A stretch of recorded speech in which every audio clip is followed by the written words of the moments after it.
Lancer l'enregistrement.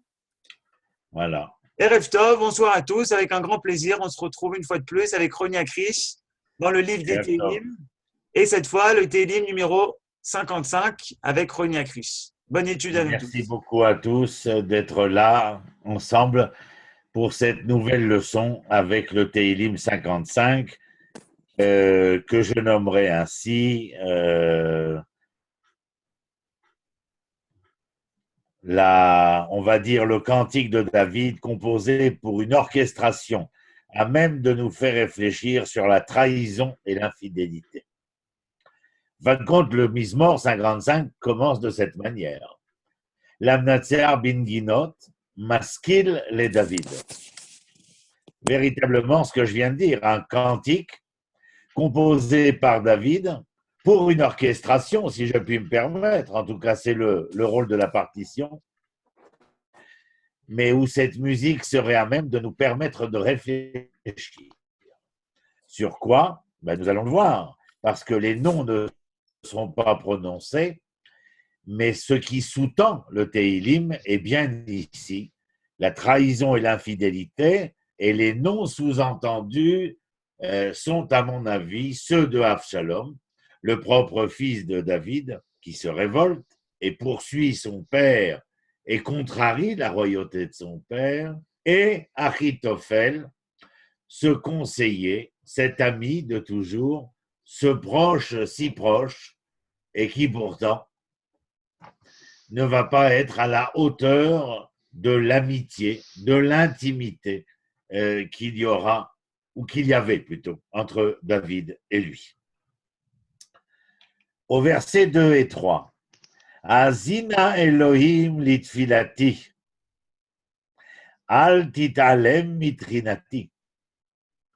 Je dirais ici, Azina Elohim, soit à l'écoute. Pouvez-vous être à l'écoute? En quelque sorte, je vous dirais, quand Pascal veut me parler, alors il me dit, Roni, s'il te plaît, je voudrais t'entretenir de. Ça veut dire attirer mon attention. C'est ce Elohim, les tfilati. Je vous demande pardon, l'Éternel, j'aimerais bien, attirer votre attention sur quoi? Les tfilati, à ma prière. Al titalem mitrinati, ça veut dire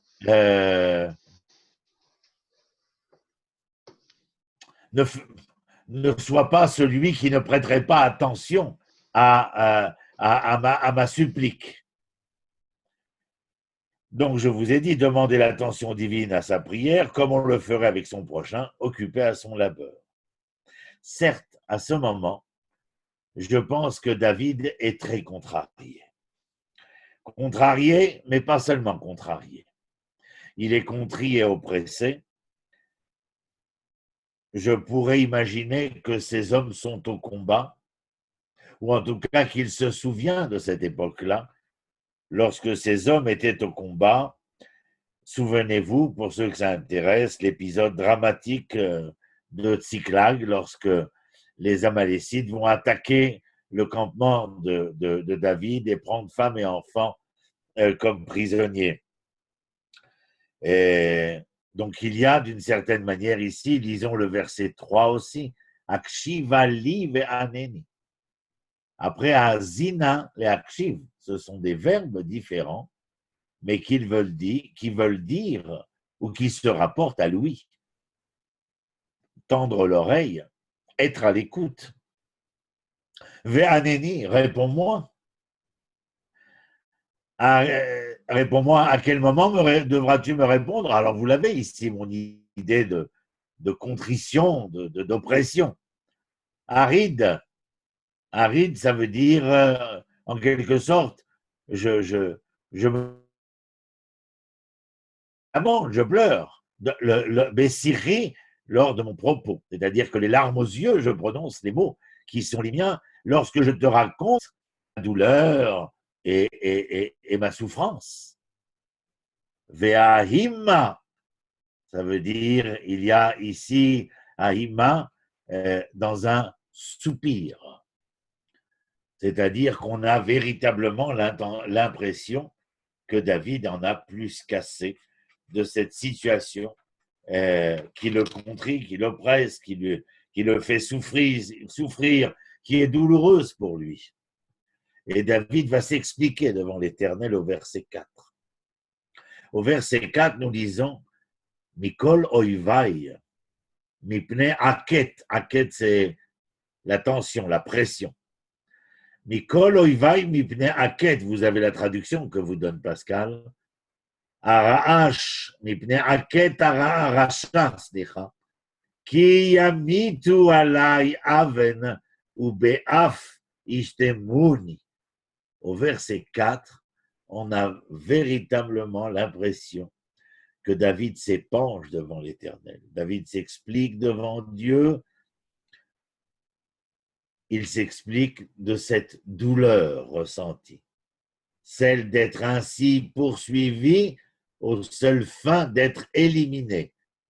Et qui plus est, chercher David, mais pas simplement le rechercher pour l'empêcher, mais afin de le réduire au silence avec une haine farouche. Mais David ressent, à mon avis, ici, lorsqu'il dit ce verset 4 que nous avons lu, Mikol oivai, c'est-à-dire la voix de mes ennemis qui m'agressent, qui m'attaquent, qui me combattent. Mipne akat arasha, du fait de la pression qui pèse sur moi, de la pression de ces malfaisants, qui a mis tout, alai aven, ces malfaisants qui font peser sur moi tout le poids du néant, tout le poids de leur malfaisance. Ou be'af ishtemuni. Ils le font parce qu'ils sont en colère contre moi, tel que je le lis ici. Ou be'af ishtemuni, dans la colère qui les entreprend, ils me haïssent en quelque sorte. Mais j'entends quelque chose de plus ici dont je voudrais vous faire part. C'est lorsque je dis qu'ils me poursuivent aux seules fins de m'éliminer, avec une haine farouche. Il ne faut pas oublier que celui qui parle est aussi le roi d'Israël. Et donc, l'épreuve que subit David ne concerne pas seulement David, mais à mon humble avis, il a la réelle impression que cela concerne tout Israël et que lorsque lui est mis devant le tribunal de son histoire, c'est tout Israël qui est mis devant le tribunal de l'histoire. Une manière de dire qu'il n'y a pas d'événements qui surviennent, qui apparaissent et qui ne soient conséquents de quelque chose qui puisse nous remettre en cause ou en question. Et ne pas considérer que ce qui nous arrive n'est que la faute de la cause. Et que moi qui supporte cette douleur, je n'aurai rien à voir avec la causalité première. C'est une réflexion que je vous propose par rapport à ces premiers versets. Et David va donc demander la miséricorde, bien entendu. Il va demander la clémence divine, pas seulement en son nom. Bien sûr qu'il a un intérêt personnel particulier, mais je pense que David est aussi ici concerné par le devenir d'Israël. Verset 5. Libi Achil, mon cœur a peur, il tremble. Bekirbi, en mon sang. Ve'eimot mavet naflu alay. Eimot mavet, c'est la crainte de la mort, pèse sur moi. Il ressent l'effroi qui s'empare de lui face à la puissance de l'ennemi qui va crescendo.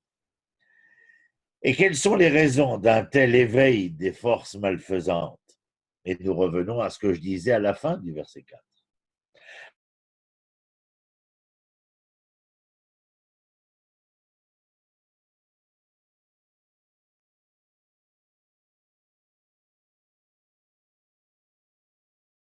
Guerre, recelé dans son dans sa racine étymologique, la terminologie de léalchim. Léalchim en hébreu, c'est souder.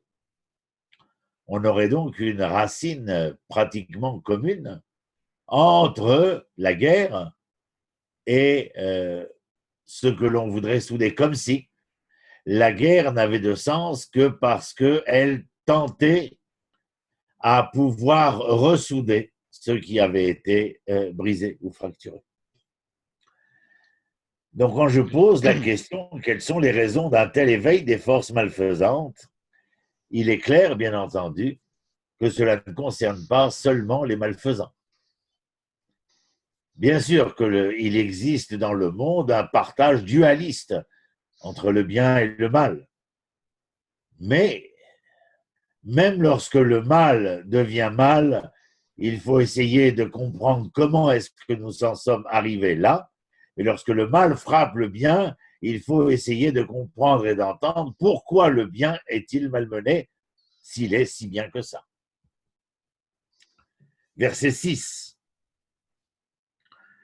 Ira verahad yavobi, la crainte, les tremblements me parviennent. Vatechaseni palatzot. Ça veut dire que je suis recouvert, imprégné en quelque sorte d'une grande peur, d'un grand émoi. Ça, c'est le verset 7. Et pourtant, on a ici l'impression, nous sommes au verset 6, pardon, qu'il y a une réelle omniscience divine. Et David doit dialoguer. Pour ceux qui auraient le temps de noter, allez voir dans le livre de Dvarim, au chapitre 17, les versets 18-19, dans David, chapitre 17, versets 18-19, et dans Shmuel, le premier livre de Samuel, chapitre 12, verset 14. Au verset 6, voyez ce que déclare David, Ira verahad yavo bi vatechaseni platzot. Je suis dans l'effroi le plus total. Et c'est véritablement le moment où il faut essayer d'établir le dialogue. Et où ce dialogue revient, encore une fois, à essayer, non pas de se faire entendre seulement, mais à essayer de pouvoir entendre ce que l'Éternel a à nous dire, et qui n'est pas toujours là pour satisfaire ce que nous aimerions entendre. Verset 7.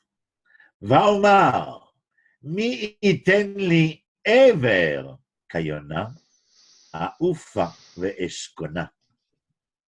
Un verset qui m'a toujours troublé. Et je vous fais partager mon trouble. Lorsque je lis ce verset, et vous l'avez devant vous en français pour qu'il soit plus explicite, j'ai toujours l'impression que David aspire à une toute autre réalité. Vouloir devenir comme une colombe d'abord, la colombe où avec sa blancheur incandescente, eh bien, représente la paix et la pureté. Devenir comme une colombe, dit-il, pouvoir prendre son envol. Et pour quelle raison prendre son envol si ce n'est, et je le répète, c'est ce qui me perturbe personnellement, être au-dessus de la mêlée, ça voudrait dire rester dans la mêlée, mais être au-dessus de la mêlée politique et intrigante. Ou bien, et là, ce serait plus difficile encore à comprendre, trouver enfin une ère de repos. C'est-à-dire ne plus vouloir faire partie de l'événement de cette histoire-là et devoir prendre en compte l'ensemble des éléments constitutifs de cette histoire, même s'ils doivent me provoquer, me remettre en question et en cause. Donc vous voyez, le trouble ici au verset 7 reste un trouble probant où on a véritablement l'impression, et cela continue au verset 8, regardons. Verset 8. Ine, archik nedod. Ine, c'est voici ou bien soudain. Archik nedod, je m'éloignerai pour être un nomade en quelque sorte. Pourquoi nomade? Eh bien, parce que je ne serai plus mêlé à cette mêlée folle et intrigante. Et donc, d'une certaine manière, ce nomadisme-là me permettrait d'être rassuré. Ine achik nedod, alin bamidbar. Ben oui. Bamidbar, je me retrouverai dans le désert, donc seul, bien entendu. Mais qu'est-ce que l'on fait dans le midbar? Si vous faites attention au mot midbar en hébreu, vous entendez la parole, Medaber. Bamidbar, qui est un des 5 livres du Pentateuque, c'est là où la parole peut s'exprimer. Et pour quelle raison peut-elle s'exprimer? Parce qu'il n'y a pas, comment dire, de friture sur la ligne. Il n'y a pas de dérangement dans l'environnement qui est le mien. Je peux non seulement m'entendre, mais je peux m'entendre et surtout me parler, bien entendu.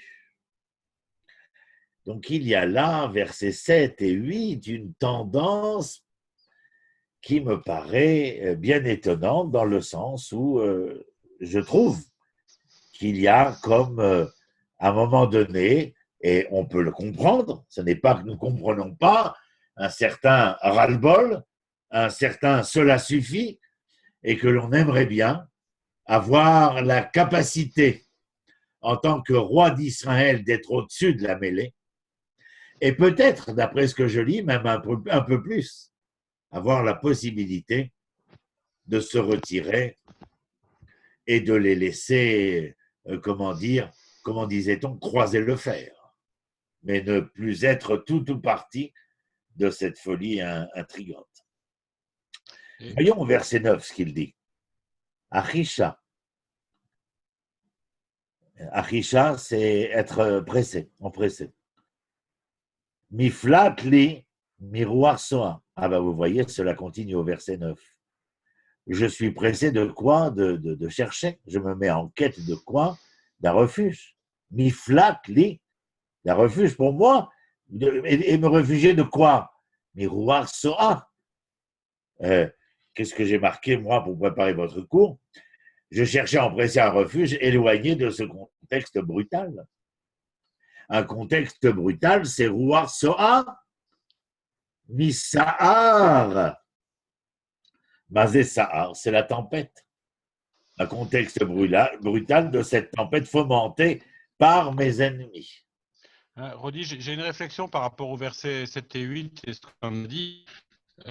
Comment dire, le fait que David veut fuir un petit peu la tourmente, la tourmente politique et militaire pour s'enfuir.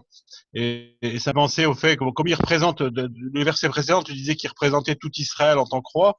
Oui. Mais on le voit encore aujourd'hui, il y a beaucoup de Juifs qui veulent pas rentrer dans la tourmente de la création de l'État d'Israël et qui préfèrent rester, comment dire, loin de ces belligérances, de ce tumulte. C'est toujours vrai aujourd'hui. Et absolument, et on va voir aussi quelle tournure va prendre le cantique. Mais en tout cas, il nous met face à face, véritablement, avec cette réalité qui exige de notre part de devoir nous confronter non seulement aux turpitudes, mais même aux vicissitudes de l'histoire à laquelle nous appartenons, si véritablement nous voulons faire de cette histoire un autre devenir. Est-ce que l'on devait laisser faire? C'est sous-entendu que j'ai nommé Achitophel, le conseiller, Avshalom, dans sa révolte contre la royauté du père, bien entendu. Je peux comprendre David de vouloir dire et nous faire entendre qu'il n'a pas envie de mener une guerre contre son propre fils. Et que cette situation est psychologiquement, émotionnellement, absolument insupportable et intenable. Et qu'il puisse y avoir à un moment donné, une réflexion qui voudrait nous faire entendre que si je n'étais pas là, je me porterais beaucoup mieux. Mais bien entendu, cela reste très instructif concernant ce que nous avons dit précédemment, à savoir notre omniprésence au sein des creusets de l'histoire à laquelle nous appartenons, afin d'essayer de donner à cette histoire un devenir auquel nous croyons, bien évidemment.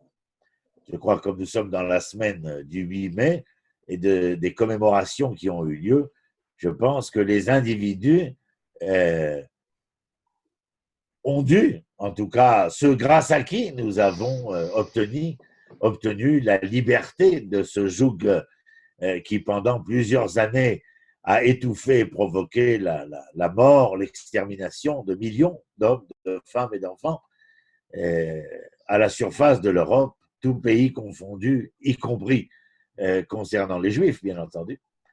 Eh bien, je crois qu'il était difficile de ne pas prendre part, ou de ne pas vouloir prendre part à l'événement de l'histoire. En tout cas, les questions que pose David sont des questions véritablement existentielles auxquelles nous sommes tout un chacun confrontés dans notre quotidien, je dirais même, sans qu'il y ait encore de guerre fatidique qui nous présente un bien et un mal. Aujourd'hui, les choses sont très mélangées. Après ce verset 9, où il cherche un refuge, et s'éloigner du contexte brutal de la tempête fomentée par ses ennemis, voyons ce que le verset 10 nous dit. Bala, là c'est une prière de David, Mazé Bala, avale-les, ça veut dire quoi? Détruis-les, élimine-les. Bala Adonai, Palag, Mazé Palag, Palag les Shonam, c'est ce que nous retrouvons à l'époque de Noé. C'est-à-dire de confondre leur langage afin qu'ils ne s'entendent plus. Et ne s'entendant plus, sont amenés à la dispute et qui sait, à la violence lorsque la communication est impossible. Vous le savez, on l'a déjà vu ensemble. Ilem, alim en hébreu, le muet, ilem, est la même racine que alim, la violence. Là où il n'y a pas de communication, et bien évidemment, la violence s'engage. Pas l'Eglishonam, qui raïdi Hamas variv. Alors David dit, mais toi, Éternel, agis, détruis-les, divise-les, qu'ils deviennent inaudibles l'un à l'autre. Pourquoi? Parce que j'ai été le témoin. J'ai été le témoin de leur violence inouïe en ville. Vous voyez la phrase qui raïti Hamas. Vous vous rappelez, Hamas, je vous l'avais dit, à l'époque de Noé également, qui Hamas ba'aretz. Le Hamas, je ne sais pas si on peut faire un lien direct avec ce mouvement terroriste que nous connaissons aujourd'hui. Le Hamas est le refus de la reconnaissance, en hébreu, refus de la reconnaissance de la propriété d'autrui. Et donc, on s'approprie la propriété d'autrui. Kiraïti Hamas veriv ba'ir. Et donc, ce que j'ai dit ici est clair, c'est-à-dire que je fus le témoin de cette violence inouïe. Au sein d'Israël même. Verset 11. Yomam valayla yesovevuha al chomotea ve'aven ve'amal bikirva. Ça veut dire quoi? Yomam valayla yesovevuha al chomotea, c'est malfaisant, ces êtres violents, cette violence inouïe, jour et nuit. Comment dire, les gens sont victimes de leur forfaiture. Du haut des murailles sur lesquelles ils tournent et se positionnent, eh bien, nous n'entendons que deux choses, la corruption et la malfaisance. C'est ce dont il est question. Yomam valayla yesovevuha al chomotea ve'aven ve'amal bekirba. Aven ve'amal, c'est cela dont je dis, la corruption, la malfaisance aussi, qui se trouve à l'intérieur de la cité même. Voilà ce que l'on entend quand on sait que derrière les propos de David, il y a la désolation d'avoir vu de son propre sein naître, apparaître les fomenteurs des troubles dont nous parlons. verset 12. Avot. Avot en hébreu, ce sont les drames. Avot bekirba. C'est-à-dire, les drames sont ici présents parmi nous, dans la cité. Velo yamish. Marechova toch. Et alors, loyamish, c'est que d'une certaine manière, rien ne changera. Marchova toch. Marchova toch ou mirma. En quelque sorte, comment l'ai-je écrit ici, nombre de drames au sein de la ville sans que l'on puisse entrevoir la fin des intrigues dans ces ruelles emplies de fourberies. Mirma, c'est fourberie.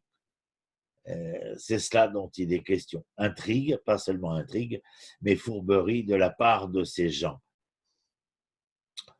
Et là, en quelque sorte, le poète qu'est David, lorsqu'il écrit le cantique, arrive à un nouveau palier de souffrance, au verset 13.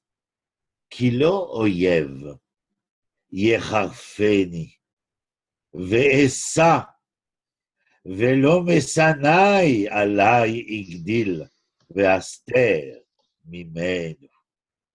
Et ce nouveau palier de souffrance est celui-ci. Il n'y a rien de nouveau, mes amis, à ce que mes ennemis extérieurs m'insultent, me vilipendent. Il n'y a rien de nouveau à cela. Hier comme aujourd'hui d'ailleurs.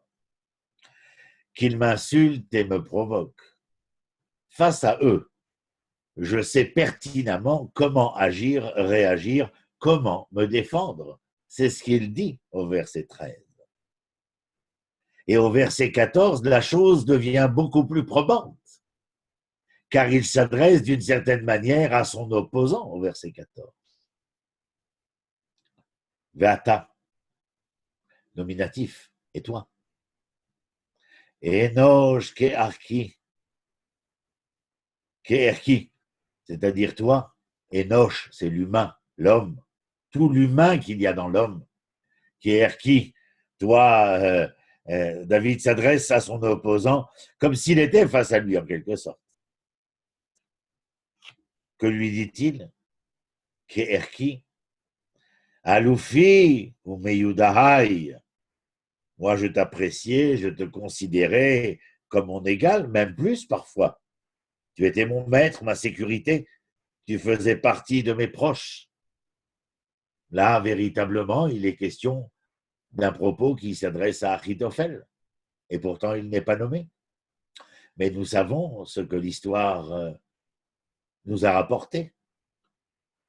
Alors il lui dit, véritablement, je t'appréciais, tu étais l'un des miens, mon proche, mon intime.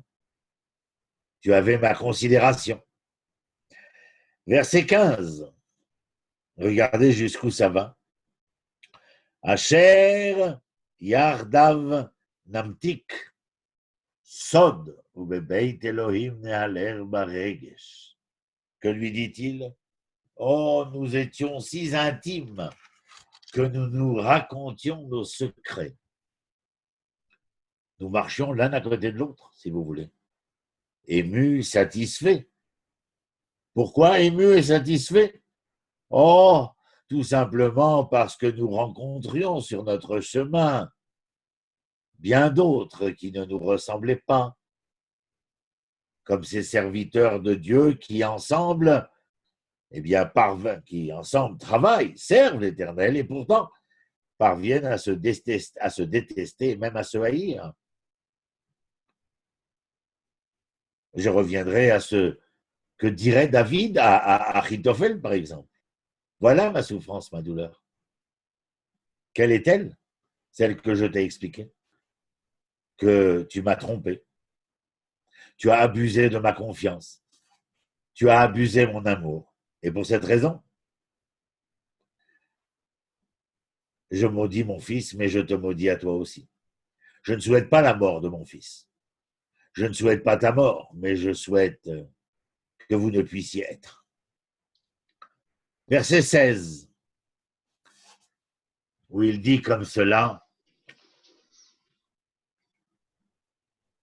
Comment c'est écrit chez vous? Parce qu'en vérité, on le divise au verset 16. Ah ben c'est marqué, c'est bien. Yashimot, Yashimavet, Alemo, Irdu Sheol Chaim.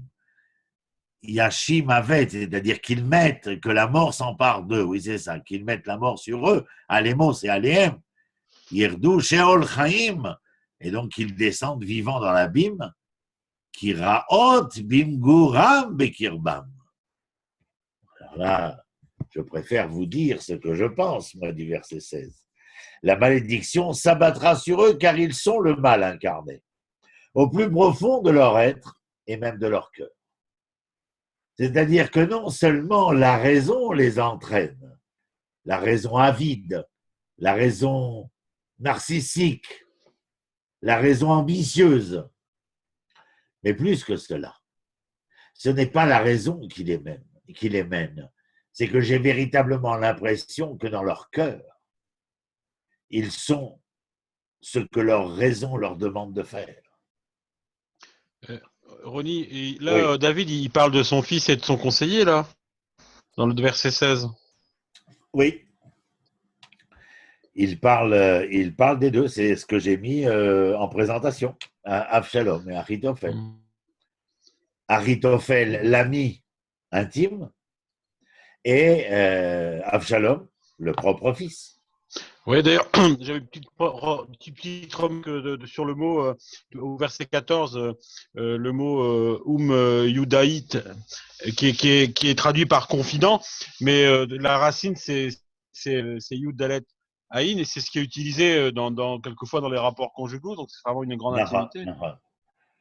C'est-à-dire l'intimité qu'il y a. Oui, l'intimité. L'intimité oui. Qu'il y a. Là, entre Yochanan et David, il y aura une intimité. Une amitié qui sera une véritable intimité. On dit bien, c'est mon ami intime. Au verset 17, nous allons lire le verset 17. Ani, El Elohim Ekra. Moi, j'en appelle à l'Éternel. Ve'Hashem Oshieni. Et l'Éternel me sauvera. On a véritablement l'impression que la situation est dans une impasse totale.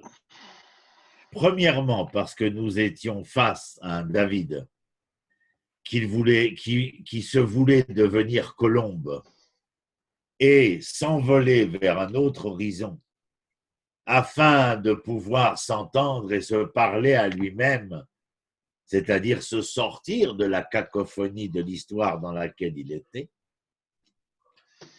Et dans cette situation qui paraît foncièrement être une véritable impasse, j'ai vraiment l'impression que David nous interpelle.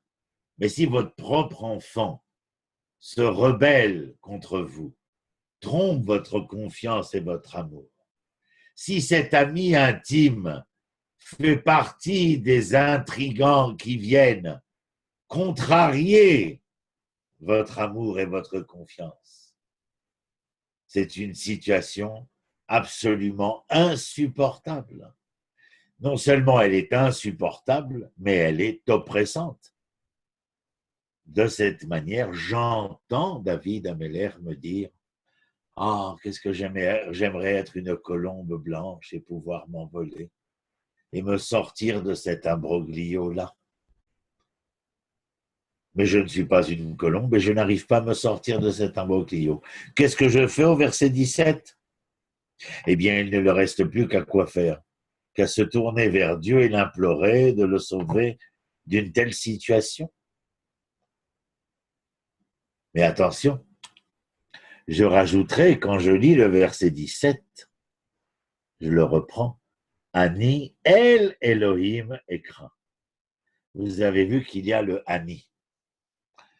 Ce qui me permet de rajouter que lorsque je me présente devant l'Éternel, dans une prière, dans une incantation, dans une supplique, quelle qu'elle soit, il est important de savoir qui est celui qui se présente.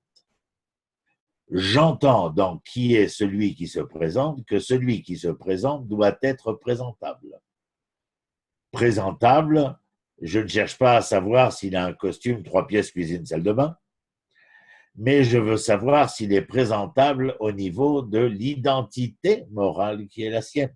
C'est-à-dire de qui est-il et non pas de ce qu'il a, du verbe être et non pas du verbe avoir.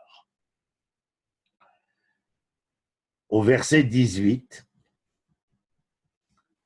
Erev haboker vatzoraim asicha, veheme, vaishma koli. Que dit-il ici? Le soir, le matin, l'après-midi, je prie. Et vous avez vu que pour dire prier, le Tanoar emploie souvent le mot sicha. Et c'est la raison pour laquelle je vous dis bien souvent qu'il faut établir le dialogue avec l'Éternel. La prière, c'est la remise en cause et remise en question de l'individu face à l'Éternel. Et donc, s'il y a une remise en cause, une remise en question, c'est que nous sommes mis en justice. Les hitpalel pilel, c'est le judiciaire. Et que là, il y a un interrogatoire, une remise en cause et une remise en question. Que si je n'ai pas voulu le faire par moi-même, eh bien, la réalité fera que je serai confronté à cette nécessité-là. Donc, je prie l'Éternel et Dieu me sauve au soir, le soir, matin et après-midi, je prie, je dialogue, non seulement l'histoire, comment le dialogue, le dialogos, c'est-à-dire la capacité de pouvoir converser à deux, de pouvoir échanger à deux. Que l'Éternel me fasse la place, c'est une évidence qui est déjà intimement liée à l'ontologie de la création. Le plus important, c'est que je sois capable de laisser place à l'Éternel. On avait posé dans les années 50, dans les écoles primaires israéliennes, cette question intéressante. Où est Dieu? Chacun y est allé de sa réponse. Mais il y a un jeune garçon d'une école de Haïfa qui eut cette merveilleuse réponse de dire que Dieu se trouvait là où je lui faisais la place de pouvoir être. Ce qui est bien sûr nécessaire, si ce n'est évident lorsque l'on veut établir un dialogue avec l'Éternel. Vous avez remarqué aussi que les prières, soir, matin, après-midi, telles que David les exprime ici, elles correspondent à la liturgie que nous connaissons encore aujourd'hui. Justement, il y a justement un commentaire de ce verset du Likutei Torah qui donne plus ou moins une réponse aussi à ce que vous disiez tout à l'heure, qu'il faut venir avec son identité. Et le commentaire dit en quelque sorte on doit épancher tout son cœur dans la prière devant Hachem. Donc son identité, c'est venir avec son cœur. Nahon, absolument, absolument. Et c'est la raison pour laquelle le début de ton propos, il est intéressant. Parce que de dire de se présenter avec toute son identité, c'est-à-dire que pour s'épancher véritablement devant l'Éternel, il faut à l'origine de l'épanchement être honnête et vrai. C'est ça, tout à fait. Oui. C'est l'identité qui est quémandée ici. Parce que les faussaires, les fossoyeurs de l'identité peuvent très bien, Molière en avait parlé dans le Tartuffe. Mais donc je vais au verset 19 maintenant. Pada, c'est-à-dire, excusez-moi. Pada beshalom, nafshi mikrav li. Je vais le prendre chez vous parce que chez moi, je n'arrive pas à bien le voir. Pada beshalom nafshi, mikrav li ki berabim ayu imadi. Il me délivre, me met en sûreté, me défendant de tout attaque, si nombreux que soient ceux qui m'assaillent. J'entends bien. Nous sommes au verset 19, comme je vous disais.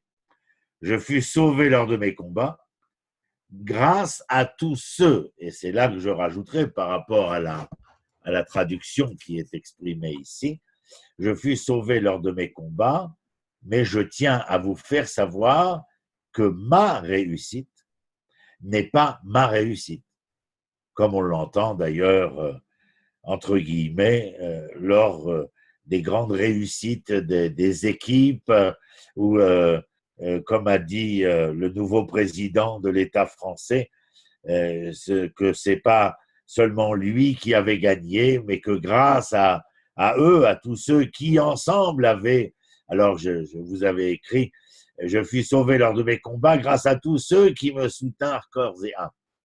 Regardez, dans la prière, nous disons que cela soit ta volonté éternelle, Dieu d'Israël, avec crainte et amour, au nom de tout Israël, que tu et la demande. Quoi.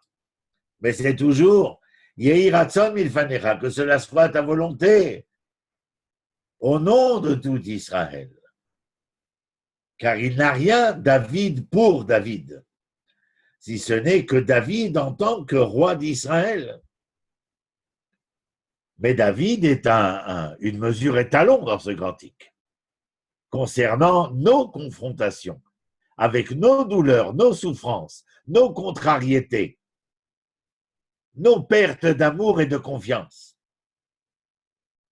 Et au verset 20, Ishmael v'yanem, l'Éternel entendra. Vous vous rappelez qu'on a vu au début du cantique Azina, Akshiva, et maintenant Ishma. Vous vous rappelez ce que je vous avais enseigné sur Ishma? L'Ishma, c'est l'oreille interne. C'est là où le liquide de centre de gravité est, c'est-à-dire l'équilibre de l'homme. Et nous disons Shema Israël à la naissance de l'enfant. Et lorsque l'homme s'éteint à 120 ans, nous l'accompagnons avec Shema Israël. Comme si du début à la fin, des tenants aux aboutissants de l'existence, il y avait cette quête essentielle de l'équilibre, que je traduirai par harmonie également. Ishmael va ya'anem. L'Éternel entendra, l'Éternel entend, et il répond.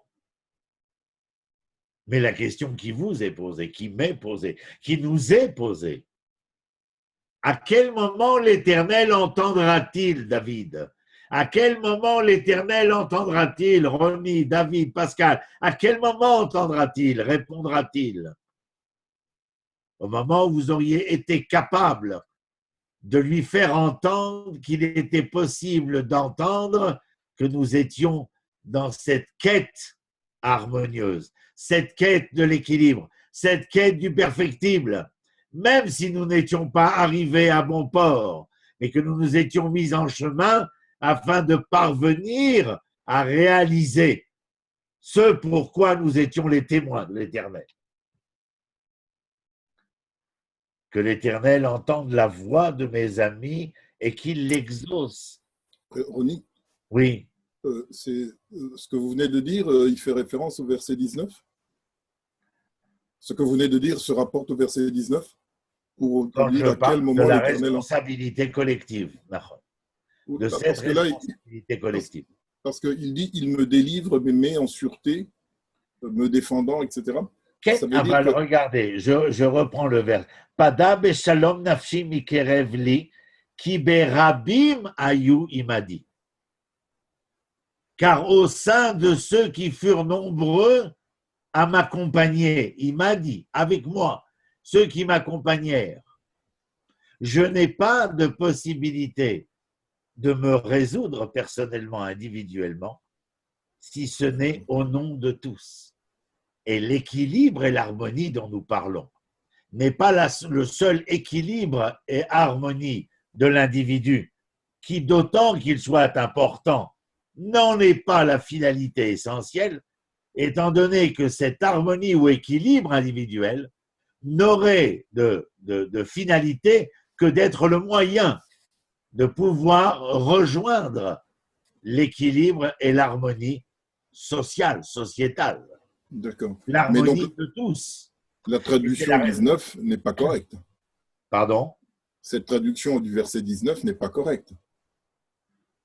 Dis-moi pourquoi. Parce que là, il dit, il me délivre et me met en sûreté. Ma question, c'est qu'on voit que David était tourmenté, il crie à l'Éternel, et là, il parle au présent comme s'il est déjà délivré. Auquel cas, le verset 20, l'Éternel entend sa requête, et il a la certitude, et la question que vous avez dit, à quel moment l'Éternel entendra-t-il ou nous entendra-t-il? C'est quand nous nous mettons dans une prédisposition comme quoi, ce pourquoi nous l'invoquons, nous avons la certitude qu'il exauce. Ken, alors que dirais-tu avec Kiberabim Ayou Imadi? J'entends plus. Tu m'entends? Ça y est, mon micro s'était débranché. Ouais. Kiberabim Ayou Imadi. Comment entends-tu cela? Dans le verset 19, la fin. Kiberabim Ayou Imadi. Tu m'as entendu? Oui, j'entends, mais je ne vois pas. Moi, en fait, je lis la traduction comme je ne maîtrise pas les mots. Alors, oui, c'est pour ça que je me trompe. En hébreu, Pada Beshalom Nafshi Mikerev Libi. Il a réussi à me racheter, à me sauver, Oui. à me à me délivrer en quelque sorte, à me redonner la paix. D'accord. Et Nafshi Mikerev Libi, c'est-à-dire Nafshi, c'est l'être moi, l'être sentiment, l'être émotion, l'être psychique, c'est-à-dire le moi de l'être.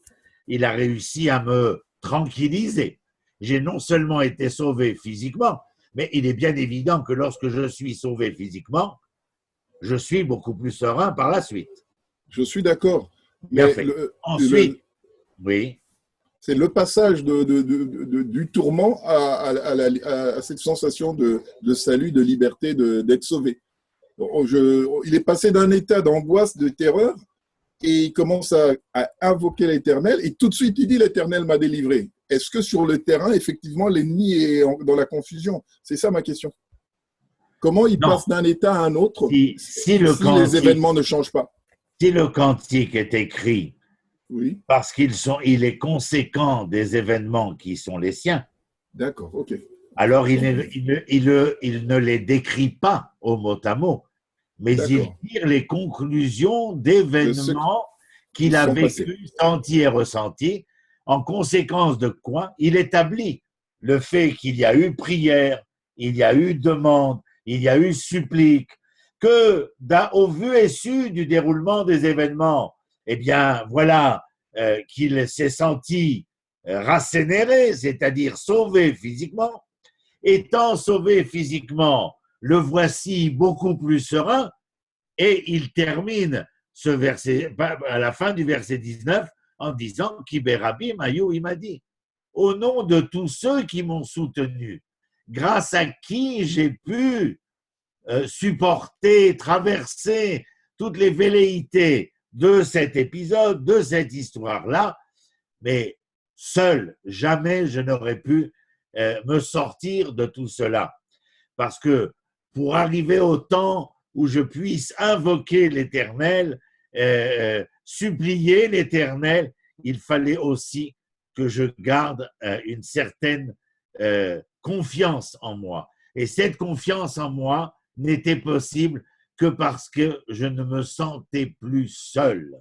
L'expression tout à l'heure de la colombe et de la volonté de l'isolement, c'est par rapport à la situation, à l'intrigue, à l'impasse dans laquelle il est en tant que roi d'Israël. Mais quand il ne pense pas à l'intrigue, mais comment se sortir de l'intrigue, et qu'il pense que la colombe, il ne l'atteindra jamais, mais que la prière est le seul moyen en dehors de celui qu'il faudra qu'il mette en marche, c'est-à-dire le combat. Mais la prière est ici d'une assistance essentielle, car elle sera le moyen de pouvoir réaliser cette finalité. Mais cette finalité ne pourra être si elle n'est aussi soutenue par la masse qui soutient son roi et qui l'accompagne. Le fait d'être accompagné au nom de tout Israël, je me sens pousser des ailes. Je n'ai pas fait exprès, je fais des vers sans avoir l'air. Mais il y a pas aussi, justement, je rebondis juste sur une chose que vous disiez par rapport au soutien du peuple. Il y a le commentaire de Rachi qui dit justement sur ce verset 20, ils étaient nombreux avec moi, peut aussi être lu, nombreux sont ceux qui ont prié pour moi. Justement, ceux qui ont prié pour C'est David cela. aussi, justement. C'est cela. Ouais. La prière commune, c'est le soutien. Oui, voilà, c'est ça, oui. La prière commune, c'est ici le soutien. Et c'est pour ça que je disais à Christian tout à l'heure que ce que j'entendais à la fin du verset 19 était cette conjoncture publique de soutien. D'accord. Au verset 20, Ishmaël Veyahanem. Alors j'ai expliqué maintenant tout à l'heure qu'est-ce que j'entendais au verset 20, que l'Éternel entende la voix, l'équilibre, l'harmonie, etc. Je ne reviens pas dessus. Mais la seule chose que je voulais vous dire, c'est que nous sommes un certain nombre à penser qu'ici, dans la première partie du verset, Ishmaël a la pourquoi je vais dire ce que je vais dire? Je vais vous surprendre, mais c'est moi qui enseigne, on peut être d'accord ou pas d'accord, ça c'est tout à fait honorable, bien entendu, mais je suis obligé de vous donner de ce que je ressens en mon âme et conscience. Quand le verset 19 se termine sur le pluriel de ses amis, c'est-à-dire sur le sens où le peuple est présent et soutient David. Et parmi ce peuple, ceux qui resteront les fidèles, comme on les appelle dans les épopées romanesques. Eh bien, il dit Ishmaël Veyahanem. Et à qui s'adresse-t-il? Mazé Ishmaël. Ishmaël, pour moi, c'est, je vous ai dit tout à l'heure, cette harmonie équilibrée. Retrouvée pour qui? L'Éternel devra répondre parce qu'il aura entendu ceux qui le prient, mais ceux qui le prient là, à ce moment-là, et qui devra entendre, ce sont mes amis. Ceux qui m'ont soutenu, ceux qui sont avec moi. Veyoshev Kedem. C'est là. Ça, jusque-là, c'est la première partie. La fin, c'est quoi? Veyoshev Kedem, celui qui a été et qui sera, ne peut pas laisser ceux qui m'ont soutenu sans qu'ils reçoivent une réponse de l'Éternel. Réponse qui viendrait satisfaire quoi? L'harmonie et l'équilibre. C'est-à-dire que ces hommes trouveraient, comme David, la sérénité. Mais ça, c'est la première partie du verset. Et regardez ce que je fais avec la deuxième partie du verset. Parce que j'ai véritablement l'impression que maintenant, il ne veut plus parler de ses amis dans ce même verset 20. Mais à la deuxième partie du verset 20, il s'en retourne vers les malfaisants. Et qu'est-ce qu'il dit? Asher ein chalifot lamo, velo yiru Elohim. Et là, il y a comme une volonté, écoutez-moi bien, une volonté de mettre en poids et mesure les pour et les contre. Ishmael, Ya'anem, Veyoshev, Kedem, c'est là. Vous vous rappelez que c'est là, ça ferme, c'est une note musicale qui ferme un temps. Alors je dis, ce sont les amis. L'Éternel doit entendre et répondre à ce qu'ils ont fait. Leur apporter cette sérénité, cette harmonie. Mais par contre, regardez, dans le pour et le contre de la balance presque du verset, j'en reviens à dire Asher en Khalifot, ceux que je ne peux point changer. Comment je vais me relire. Les autres ne changeront point. Ils sont parvenus à ce point de non-retour pour une simple raison. Laquelle, regardez la fin, Velohiru Elohim. Ils n'ont aucune crainte.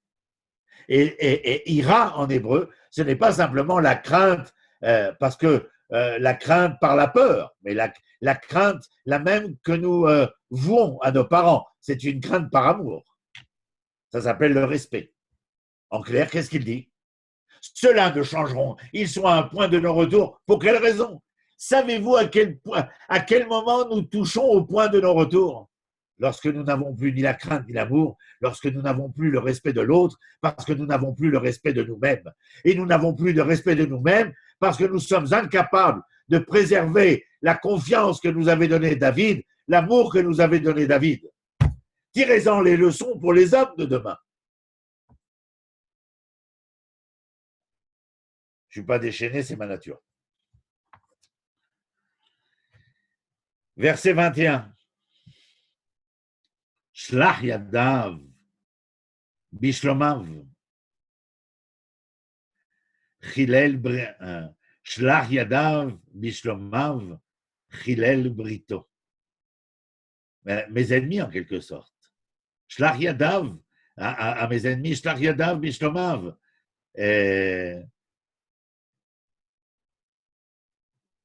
Comment traduire ça? Oui, on va dire comme ça. Mes ennemis, ce sont ceux qui ont porté la main sur ceux qui étaient en paix avec eux.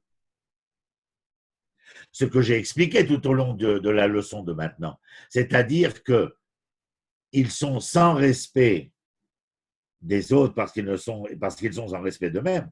Mais c'est quoi le non-respect de l'autre?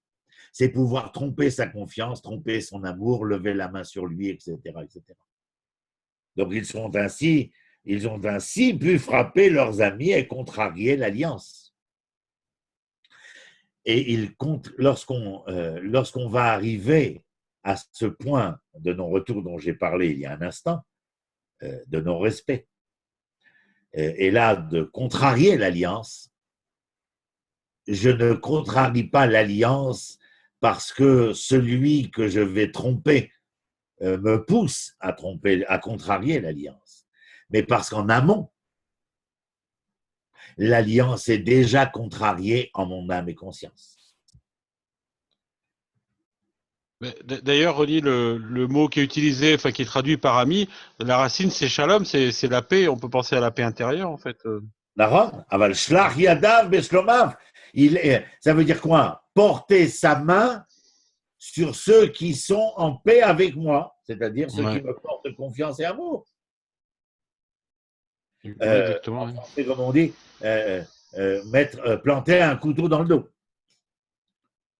C'est de cela dont il est question. Et au verset 22, Chalku machmaot piv, krav libo, rakud varav mishemen, hema petichot. Petichot, exactement. Ça veut dire quoi? Vous avez la traduction. Je vous donne mon idée. À ceux qui les rencontraient, ces gens-là, et nous les connaissons à l'époque de David, mais aussi bien aujourd'hui.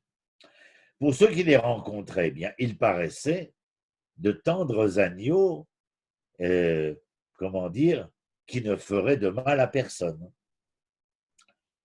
Mais en leur fort intérieur, j'entends du verset, je peux dire qu'ils ruminaient la guerre. Les intrigants, bien entendu. Les intrigants du pouvoir. Et nous ne manquons pas d'exemples dans l'histoire moderne. Le texte rajoute, sa parole était en quelque sorte plus liquide que l'huile, mais plus tranchante que l'épée. Alors véritablement, il y a, comment dire, comme je l'ai dit tout à l'heure, une tartufferie dans cette rencontre avec un homme qui est le fils, avec un homme qui est l'ami, et les deux vont tromper David. Mais n'est-ce pas, mes amis, à travers Achitophel et Avshalom, l'histoire de la société israélienne dans la cité de Jérusalem à ce moment-là?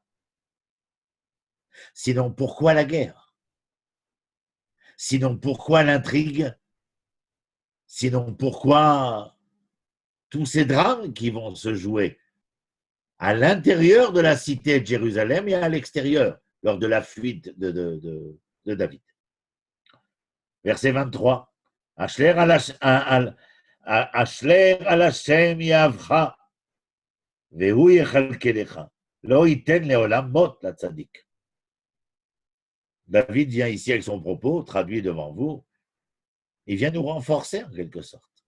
Que dit-il? Oh, il dit épanche-toi face à Dieu, ce que David disait tout à l'heure. Libère-toi du poids de tes douleurs et de tes souffrances, mon cher. Si tu arrives à faire cela, lui t'aidera à lever ton joug. Oh, beaucoup de psychologie, bien entendu. Parce que si je fais la même chose dans le dialogue avec l'autre, comme dans l'altérité de Lévinas, il est bien évident que je sentirai aussi le joug peser moins lourd. Lui t'aidera à lever ton joug, l'Éternel, lui t'empêchera de t'effondrer. À toi le juste. Pourquoi le juste? Pourquoi dit-il le juste ici? Olam mod, la tzaddik. Qu'est-ce que c'est tzaddik? Tzaddik, c'est le juste. Mais le juste, c'est celui qui fait du tzedek, c'est-à-dire la justice. En fin de compte, le juste qui fait justement les choses, c'est ça la justice, me rappelle un peu ce que les Grecs voulaient nous dire avec cosmos. C'est-à-dire ajuster. Remettre chaque pièce à sa place pour que le monde soit cosmique, c'est-à-dire en ordre. Contrairement à son contraire, chaos, qui est le contraire de cosmos. Chaos, c'est le désordre, c'est le chaos. Alors il dit à toi le juste. Le juste, c'est celui qui a su venir voir Dieu, voir les hommes, afin d'essayer, de tenter, de pouvoir remettre en ordre l'équilibre et l'harmonie dont nous espérons tellement. Et au verset 24, il termine « Ve'ata Elohim toridem lebe'er shachat » Et toi, Dieu, créateur des lois immuables, Elohim, pas Adonai, omniprésent dans l'histoire, « Ve'ata Elohim toridem lebe'er shachat » Eh bien, quant aux ennemis, eh bien, élimine-les. Qu'ils ne puissent vivre encore très longtemps, que leur vie s'écoute en quelque sorte. Moi, je te serai pour toujours fidèle. Eftar, c'est bitachon, c'est la sécurité, c'est l'assurance. Mais vous voyez, dans ce dialogue où je vous disais tout à l'heure qu'il était question d'un cantique où David nous a interpellés dans son orchestration, dans sa composition, à nous faire réfléchir sur la trahison et l'infidélité. Pas seulement de Avshalom, pas seulement d'Achitophel, pas seulement de David, mais David, Avshalom, Achitophel, servant de mesure et talon pour la société humaine, pour chacun de nous, pour nous tous, que ce soit dans les ruelles de Jérusalem ou à l'extérieur, où que nous soyons, ce cantique est à même de nous faire réfléchir sur tout ce que nous avons discuté ce soir, tenter et essayer d'apprendre pour un meilleur équilibre et une meilleure harmonie demain. Merci de m'avoir écouté. Vous avez quelque chose à dire, c'est l'occasion. Merci à Christian pour les interventions, à Pascal, à David. Voilà, Kavod, bravo d'intervenir. Ça nous permet de dynamiser le débat, le dialogue et l'entendement de la leçon bien également. Une petite question. Oui, Christian. Je ne sais pas si on a fini. Oui. Écoute. Non, je peux me tromper parce que soit je confonds l'histoire, c'est qu'il s'agit de Saül, je crois. Mais est-ce que Absalom, quand on est venu annoncer la mort de son fils, David n'a pas éliminé celui qui a annoncé la nouvelle, ou je confonds avec Saül?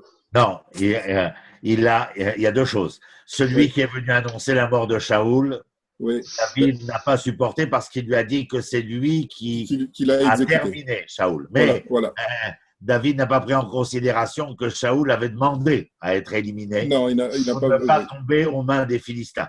D'accord. La deuxième chose, c'est qu'on vient rapporter que Yoav ben Tsrouya, son neveu et chef de ses armées, a tué Absalom en le poursuivant, et Yoav, pour la mort d'Avner et de Avshalom, paiera le prix dans le testament que David laissera à Shlomo, et Salomon aura à faire payer à Yoav le prix de ses crimes. Tout à fait. Pourquoi David, alors à ce moment-là, demande à Elohim, l'Éternel, de les éliminer? Et derrière, il y a quand même cette sanction contre celui qui a...